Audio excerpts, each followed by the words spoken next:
सीतापुर में Azad Samaj party Kanshiram Bhim army एकता भारत एकता mission के तत्वाधान में जिला स्तरीय कार्यकर्ता जन सम्मेलन का आयोजन सीतापुर में रामलीला मैदान पर किया गया। आयोजन में मुख्य अतिथि आजाद समाज पार्टी राष्ट्रीय अध्यक्ष एडवोकेट चंद्रशेखर आजाद ने मंच पर पहुंचकर सबसे पहले गौतम बुद्ध और डॉक्टर भीमराव अम्बेडकर टाल्टन की मसीहा मान्यवर कांशीराम की प्रतिमा पर माल्यार्पण किया। प्रदेश व जिला स्तरीय पदाधिकारियों व कार्यकर्ताओं ने मुख्य अतिथि का माल्यार्पण कर स्वागत किया। संबोधन के पहले राष्ट्रीय अध्यक्ष ने संविधान की प्रस्तावना को पढ़ाया।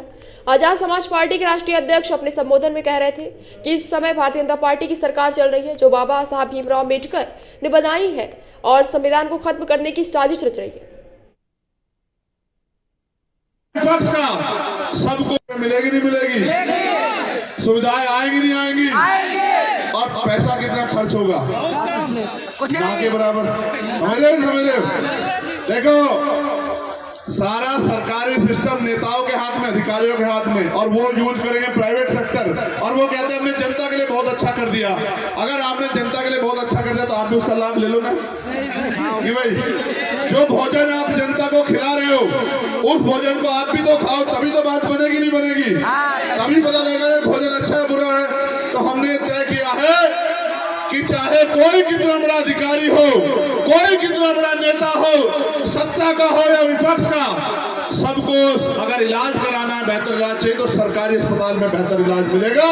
तो जो गरीबों की जेब काटी जा रही है प्राइवेट हॉस्पिटल में, वो प्राइवेट हॉस्पिटल में जेब काटनी बंद। आपको फायदा होगा नहीं होगा बताओ?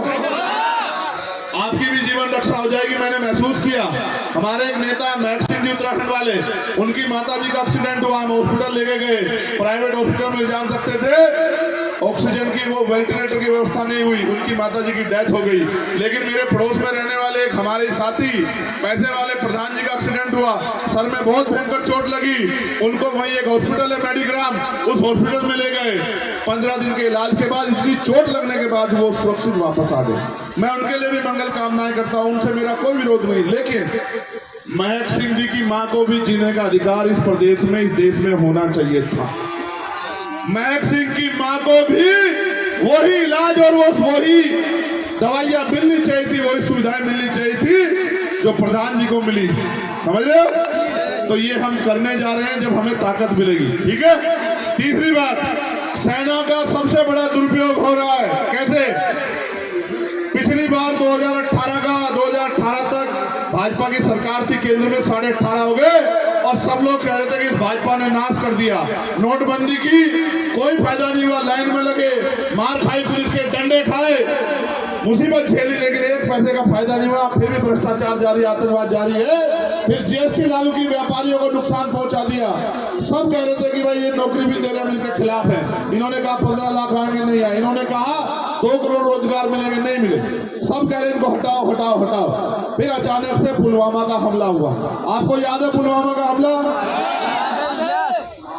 ये बात मैं इतनी हिम्मत से इसलिए कह सकता हूँ क्योंकि मेरा मृत्यु का डर खत्म हो गया। मिलेगी नहीं मिलेगी?